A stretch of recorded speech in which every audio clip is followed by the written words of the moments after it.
todos, hermano.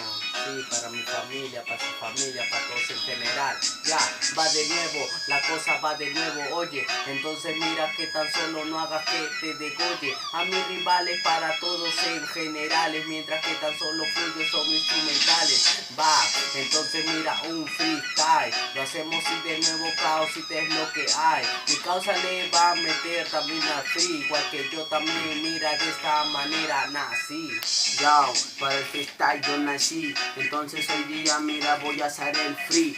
Entonces cosita improvisando, mira si yo no entendí. Hoy día vas a ver cosita, yo voy a hacer un MC. Entonces cosita, mira, yo siempre ando fluyendo. Y de los malos, mira, yo nunca voy huyendo. Yo nunca me agilo, batería siempre me empilo. Entonces hoy día voy a sacar yo mi filo, porque yo soy un filudo.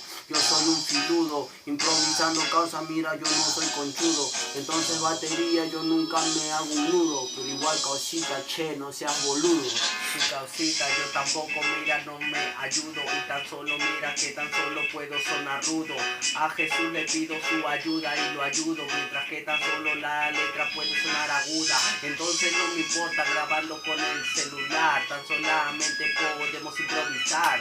Hermanito, mira que ahorita lo vas a ver improvisar, pero hermano, cualquiera no lo puede hacer, solo lo que nace con el talento. Ahorita, hermano, estamos bajo el cemento, encima del cemento, letra creativa, positiva y contra tu vida atento. Lo has escuchado, lo has grabado, mientras que tan solo, hermano, he improvisado. Así lo hacemos, mira, también con el beatbox, haciendo un poco, hermano, de hip hop. Yo también nací con este talento, tranquilo rimando, improvisando, sabes que yo siempre me concentro.